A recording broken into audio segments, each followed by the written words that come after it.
Hello, my name is Representative Pam Powers Hanley, and I represent LD9 in Tucson in the Arizona House. And so today is January 27th. It's Wednesday. Red for Ed. Democrats haven't forgotten you. So you might have noticed that yesterday on Tuesday I didn't have an update. Well, that was because it was a jam-packed day. I was in one Zoom meeting after another. I did attend the floor session in person yesterday afternoon, and I attended the Commerce Committee meeting in person. Representative Wenninger, who is the chair, had told me that the Republicans were all going to wear masks. They did wear masks yesterday. A couple of them took them off and on to speak, but I think it was relatively safe. It was set up in the Family Feud style with Democrats on one side and the Republicans on the other side, so the ones that were taking their masks off and on were pretty far away from us. We also have plexiglass shields in between the seats, but you know, it's still a risk as far as I'm concerned. Anyway, I wanted to go to the meeting because we had several different bills that we were going to talk about, and it changes the dynamics in the room when there's three Democrats there rather than one Democrat, which was how it was last week. Last week, 3 attended online and 1 in person. This week it was the opposite, 1 online and 3 in person. And so the Democrats, I thought, did a great job. We had all kinds of good questions and good comments. And one of the most interesting discussions was the debate about HB 2161.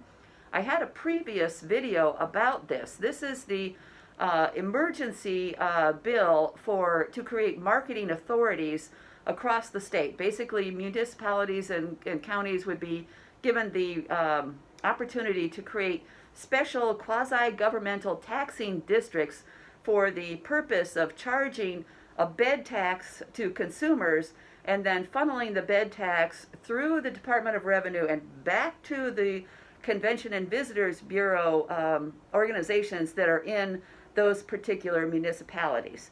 Now, quasi-governmental taxing authorities are not my favorite thing. If you've been following me, you know that this is something that I don't agree with.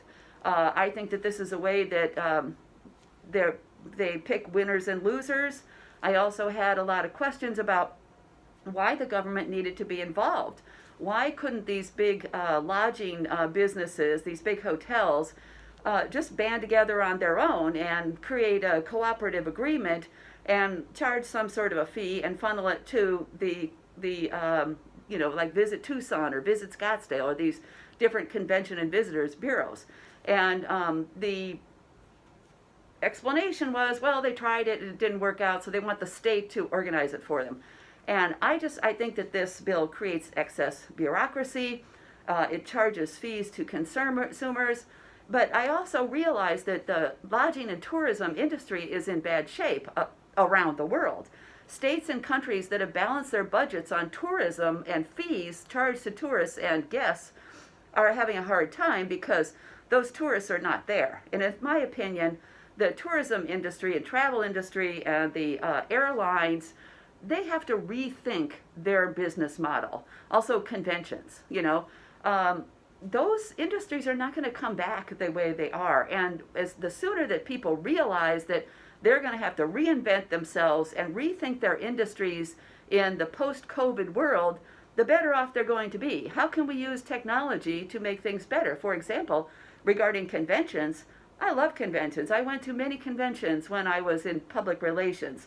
But these, big conventions where people fly and they spend lots of money, I don't think those are coming back. Organizations have found that they get more people attending these meetings when they're online. So why have the expense of a convention? I could see maybe a hybrid model in the future where some people have the money, go to the convention, and everybody else joins and gets the content for a reduced rate online.